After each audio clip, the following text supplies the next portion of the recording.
Happy Thursday. The Dodgers just absolutely pissed me off. But let's talk some more baseball. What's going on, everyone? Welcome back in to another episode for Just a Bet Outside. I'm your host, Steven. We have made it to Thursday, and I'm not happy. I'm not going to lie. You already know why. We're going to talk about it in the bets recap. The Dodgers just ruined a nice night that could have been 3-1, could have been a nice winning night. We all go to bed happy, but they screwed the pooch. But either way, 2-2 day. We'll go over that in a bit. Dinger Tuesday. Congrats to the winner, which is nobody. That's right. Not one single person hit the Dinger Tuesday. What does that mean now? We're going to carry that $20 over to the next week. $40 to the winner next week for Dinger Tuesday.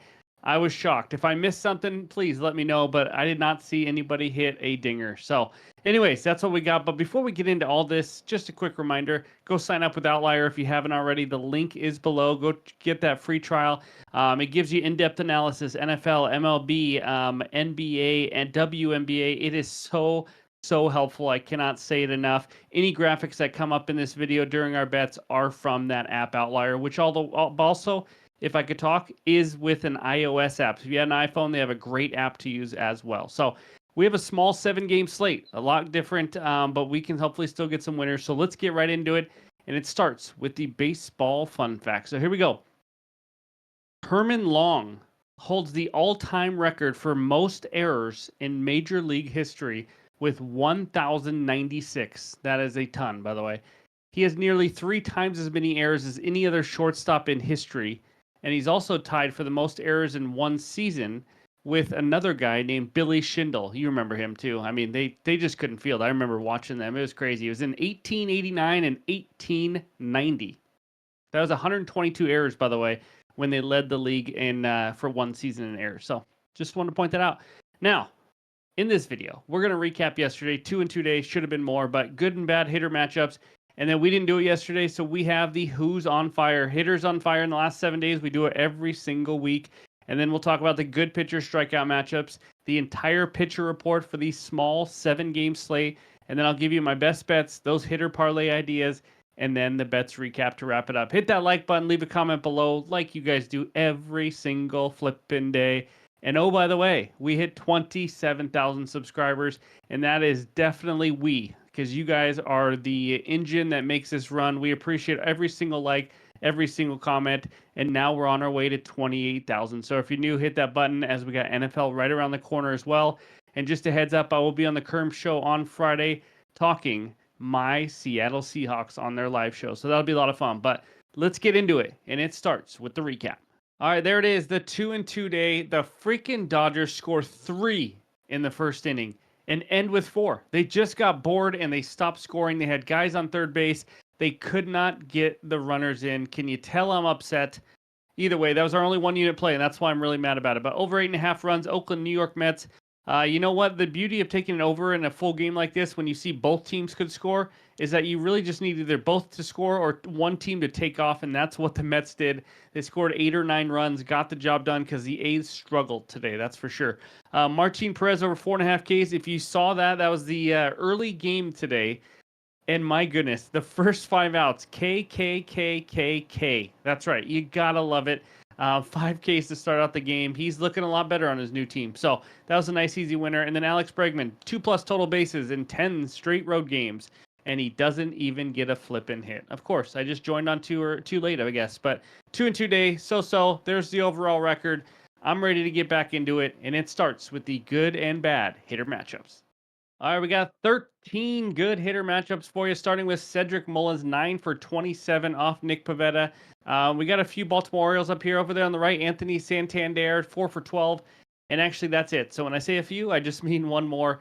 Devers down there, 6 for 13 with 2 bombs versus Zach Eflin. C.J. Abram, 5 for 16 against Zach Wheeler, which is a little surprising. Then we got some Braves hitters, 3 of them. Matt Olson, Austin Riley, and welcome back, Michael Harris over there on the right, 5 for 8 with 1 home run versus Logan Webb. So take a screenshot. Hopefully this helps you get some winners. And now let's take a look at the bad hitter matchups. And we only got 3 of them. Conforto, 10 Ks, 2 for 21 versus the lefty. Max Fried, Jorge Soler, I guess that's hard to say. 214, 9 Ks versus Spiderweb. And then Travis d'Arnaud, 2 for 13 with 4 Ks also against Webb. So those are all the hitter matchups for this small 7-game slate. And now let's talk who's on fire. All right, if you're new to the channel, we talk hitters on fire in the last 7 days. You have to have a minimum of 20 at-bats and hit 340 or higher. And we got 2 pages of this just to kind of let you know who is swinging the bat well. Alex Bregman leading the way with 4 home runs. If it's in green, that means they are the leaders, obviously. And how about Jake McCarthy? We talked about him, I think it was yesterday, hitting 467 in the last 3 days with 15 ribbies in 7 days, guys. Do the math. That's a crap ton of RBIs. And then and then you got Vlad, obviously. He's always pretty much up here every single week now. David Peralta at 440 average. Jeremy Pena crushing it at 440 as well. And then there's all the rest of the guys. We talked about Alex Kaw as a hitter parlay option a day or two ago, so on and so on. So take a screenshot. That is page 1 for you. And now let's check out page 2. And we have a tie for the home runs with Bregman. It's Jake Cheeseburger. My goodness, can this guy hit some bombs right now? 458 average to go with it. He is on absolute fire for that pesky Miami Marlins offense right now. And then there's the rest of the guys. Adolis Garcia, we've talked about 458 average now last 7 days. Aaron Judge, congratulations on hitting your 300th home run today. He is the flippin' man, the fastest man, I think, in MLB history to get 300 home runs. Anyways, 476 average to go with it in the last 7 days. That's not too shabby. So anyways, there's the rest of the guys. Hopefully this can kind of help you out throughout the week and this weekend. Again, we'll have it next week as well. So that's what we got for Who's on Fire. And now let's talk some arms. Only one good pitcher strikeout matchup for you today in the 7-game slate, and it's Mr. Jack Flaherty versus the Milwaukee Brewers in Milwaukee. Brew Crew, 9th highest K percentage versus righties last 3 weeks, 24.8%. They're not usually up there in the top 10, but lately they have been striking out, that's for sure. Flaherty, 150 Ks in 118.1 innings. He had 7 Ks and 10 Ks in the 2 starts so far for the Dodgers. 7 against the A's, as you can see. 10 versus the Pirates. 2 pretty good matchups. He has very similar home road splits. Nothing new there. And he now has 6 or more Ks in 17 of 20 starts this year, just to kind of show you his consistency that he's had. So that's all we got for the pitcher strikeout matchup. And now let's take a look at the pitcher report. All right, these are the 7 matchups for the day, and we got starting out with Bryce Miller and the Seattle. I cannot freaking beat the Detroit Tigers Mariners. Lost 4 of the last 5, 5 of the last 6 to them. I don't know. Just don't get swept for the love of Mary. But they are facing TBD, who is a stud. Miller, 3.35 expected ERA. We know he's been solid, just like all Mariner pitchers. And then Mitch Spence going up against Quintana. Just a quick reminder on this one, Brent Rooker is on the paternity list, and he will miss this game. So just want to point that out. He is a huge hitter for the Oakland A's. So Quintana, you know, one of those old aging veterans who's just getting the job done, eating some innings, and throwing up some decent starts here and there. So Flaherty, we all know, just an absolute stud, 32.1% K rate, 2.97 ERA. He gets the job done facing Myers of the Milwaukee Brewers, who's been solid. I mean, he's not going to be a 2.79 ERA guy. But, you know, so far so good. Just kind of average in most categories, but above average when it comes to limiting runs so far. And then the lefty, Max Fried, 3.5 ERA. We know what he can do. This is the matchup of the day probably right here. Max Fried versus Logan Webb. 2 stud pitchers. They both don't miss as many bats as they used to, but still, they've been pretty solid. Pivetta, Eflin, you know, nothing huge there. Obviously, Eflin giving up 9.3 hits per 9 innings. We all know he can limit the walk, so elite 2.8% walk rate up there with George Kirby. And then Mitch Parker versus Zach Wheeler. We're going to talk about that game a little bit later, but Wheeler is just an absolute beast. We know that. Mitch Parker a little off and on, maybe hitting a rookie wall here as we wind down the stretch. And then Uber driver down there facing Bradford. Bradford's been pretty good. It's only been 30 innings, but he's actually looked decent. And then Obear, like we said, has a ton of quality starts. We just talked about him yesterday because he was supposed to pitch, but he moved to today. And he's had some easy matchups, but he's had a ton of quality starts in a row. Let's see if he can make it another one in Texas. So all the averages are on the bottom. Take a screenshot. Hopefully this helps start your day. And now it is time for the best bets.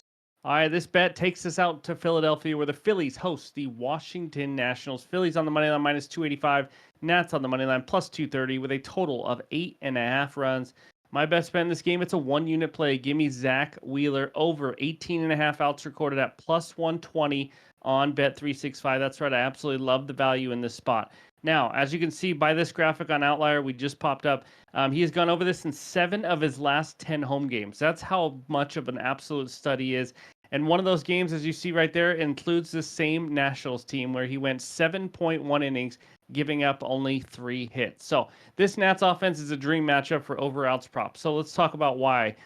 Pitch count is huge, obviously, in outs recorded props. The Nats have the third fewest pitches per plate appearance in the league.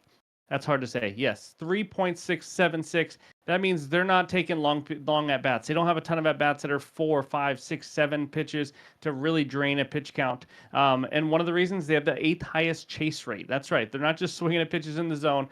And as for actually being a good offense, they've been okay. They've been around average since the All-Star break versus righties in batting average, and on base percentage. They have drawn some walks actually. 6th in walk rate. I'm a little surprised by.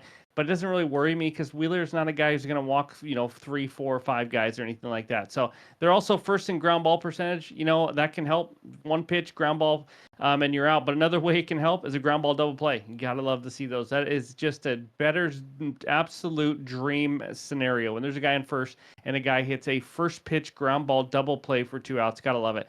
But now let's talk about this. This is crazy and why they've been a good, easy matchup for not just for Wheeler in the past, but other guys. Here's who has faced the Nats lately, right-handed pitchers. It's literally Mo, Larry, and Curly. I mean, let's talk about this. Dean Kramer went 6 innings, just 1 out short, went 6 innings, 5 hits, 1 earned run. Jack Kokonowicz, I don't know how to say his name, 7.2 innings against the Nats, 6 hits, 2 earned runs. Griffin Canning, 7 innings, 8 hits, 4 earned runs. Literally, Cocaine and I Am a Canning went 7 or more innings.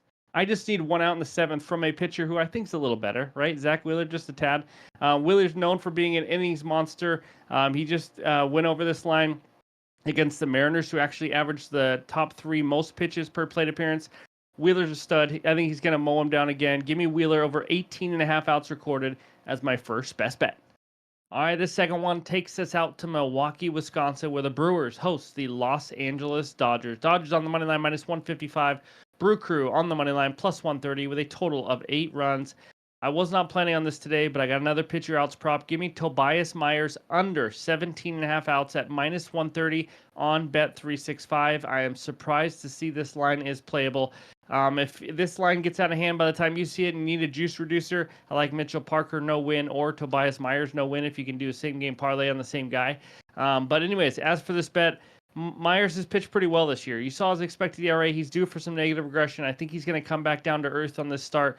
But in 3 of his last 5 starts, he was also pulled pretty early. He had pitched 87, 75, and 64 pitches, which is a little surprising. It's not like they were building his pitch count or anything. They do protect him a little bit. Last start, he finally went deeper and threw 99 pitches.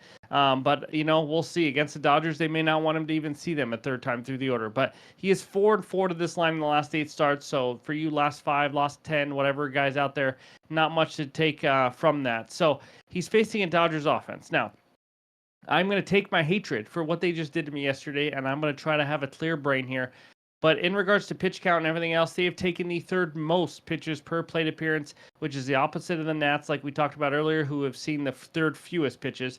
But the Dodgers also 3rd lowest chase rate. Obviously, got a lot of veterans, great hitters, only a 25.6% chase rate. And they also have the 8th highest walk rate. That's a great way to build a pitch count, especially nice full count, foul off a few pitches, and then walk. That's a nice, almost a 10 pitch at bat there. So they've obviously been one of the better offenses. We talked about it a lot yesterday. I'm not going to go over that. They've been a top 10 offense.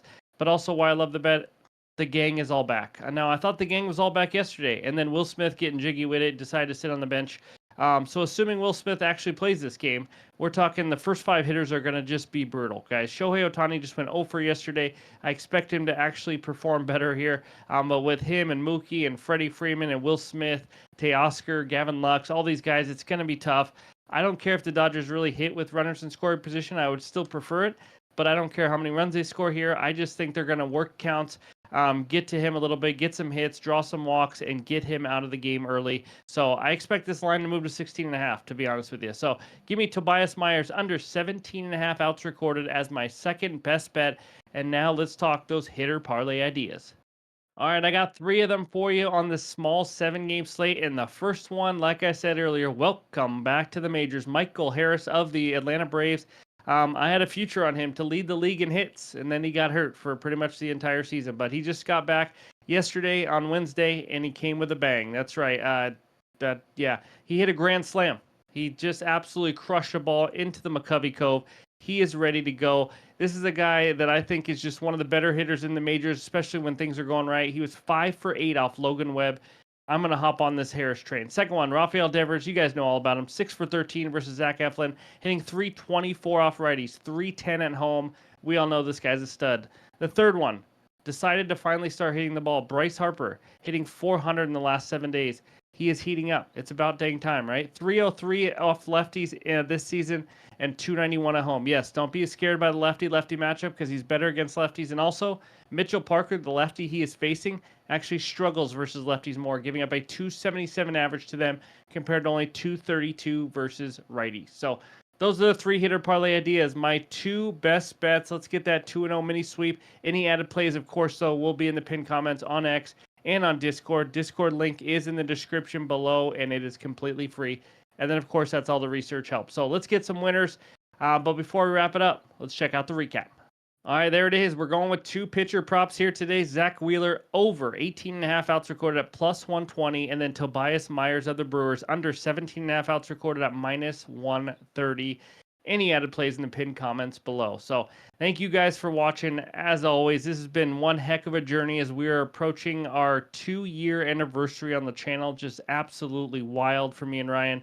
It's been a ton of fun, I will say that. So leave a comment below if you haven't already. Hit that like button. I appreciate that. I hope everyone has a great Thursday, and we'll talk to you soon.